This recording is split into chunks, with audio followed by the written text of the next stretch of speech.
Artinya menurut Anda bahwa upaya pemerintah untuk mengumpulkan sumber pendapatan dari pajak sudah sangat optimal ya? Belum bisa dikatakan sangat optimal, tetapi trennya sudah menuju ke positif sejak amnesti pajak. Oke, baik. Saya ingin dengar komentar dari Pak Fuad Bawazir. Ya, pertama memang kalau orang membanding jumlah utang dengan jumlah penduduk dibanding itu saya bilang kira-kira 17 juta per penduduk itu bukan berarti pemerintah, kamu sini bayar 17 juta. utang 17 juta, bukan.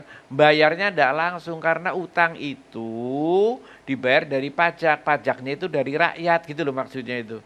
Jadi rakyat itu yang menanggung secara tidak langsung melalui pajak. Kedua, masalahnya itu kalau utang ini model yang saya ceritakan model lama, yang model lama itu masih dipakai loh sampai sekarang pinjaman perjanjian, pinjaman luar negeri yang saya bilang utangnya hanya dalam falas itu masih dipakai sampai sekarang. Yang setahun terakhir ini juga kira naiknya 80 triliun juga memang sama dengan standar dulu-dulu lah. Tapi sekarang ada model baru yang namanya SBN. Ya. Kalau penggunaannya itu bisa dikendalikan baik, tidak seperti sekarang itu meroket. Terus tadi penggunaannya sebenarnya sekarang nggak langsung Pak Yusril itu mengakui penggunaannya itu udah macam-macam gitu loh. Jadi nggak ke proyek karena itu nanti dikhawatirkan kesulitan membayarnya gitu. Jadi nanti kejebak dengan utang karena utangnya dipakai ya istilahnya buat konsumsi, buat rutin, jangan. Tapi tadi kata Pak Misbakun bahwa untuk kesejahteraan masyarakat, untuk biaya pendidikan, kesehatan. Ya itu begini, itu kadang-kadang buat kampanye juga bisa, buat populer, buat mendukung rakyat, ini mau kampanye, mau pemilu macam-macam nanti. Jadi nggak produktif, nanti kan akhirnya rakyat suruh bayar lagi melalui pajaknya tadi. Jadi saya nggak mau debat yang seperti itu. Nah Indonesia itu saya ingatkan, ya, ini untuk Pak Faisal memang. Pemerintah alhamdulillah saya katakan tidak pernah cacat bayar utang dari tadi. Paling ya kalau gagal tadi Paris Club itu. Paris Club saya kira tahun berapa itu dulu ya? 99. 99 saya sengaja tanya gitu. Bukan zaman Pak Harto, Paris Club itu setelahnya.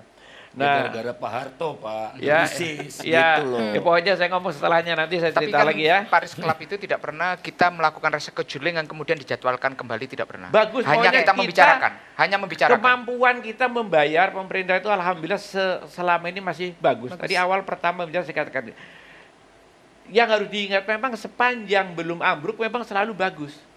Tapi nanti jangan sampai tiba-tiba ambruk baru pada bengong. Ya, saya nggak mau dipotong aja begitu. Tapi kita pernah mengalami krismon itu 9798 itu karena apa? Karena nggak bisa bayar utang. Cuman bukan pemerintah, jangan salah. Yang nggak bisa bayar utang pada waktu itu siapa? Swasta. Nggak bisa bayar utang falasnya. Jadi pemerintah tidak masalah, karena itu pemerintah bisa nolong si swasta.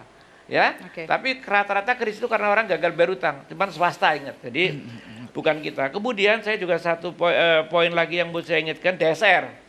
DSR itu ukuran internasional untuk melihat keamanan pembayaran utang yang dikaitkan dengan ekspor. Jadi jangan dibilang itu tadi sudah nggak relevan, itu kuno, salah benar itu. Karena dulu utang kita falas, betul kata Pak Faisal kan, yang pinjam-pinjam luar negeri. Yang itu masih ada sampai sekarang, sampai hari ini masih ada. Sekarang ditambah SBN berapa persen tadi Pak Faisal? 37 ya, yang falas. SBN yang falas berapa tadi? SBN yang dipegang oleh asing 37,8%. Tapi juga ada yang dominasi dolar kan dulu yang awal. Rupiah. Redominasinya rupiah.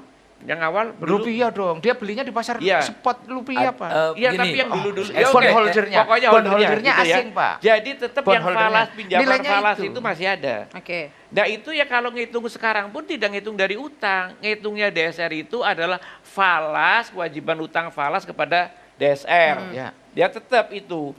Jadi masih tetap relevan. Jadi kemudian yang saya ingin ingatkan lagi bahwa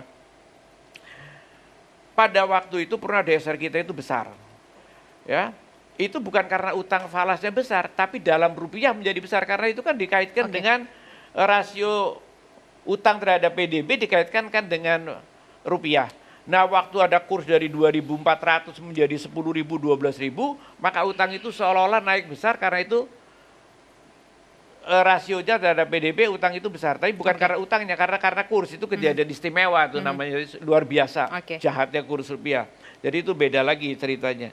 Jadi dengan kata lain saya ingin mengatakan itu kesimpulannya adalah bahwa hutang kalau kita tidak bisa mengendalikan dan tidak produktif kayak sekarang ini, nggak jelas pemakainya, harus hati-hati. Oke, Karena baik. nanti akan kesulitan dalam pembayaran kembali utang-utang itu. Oke, sebelum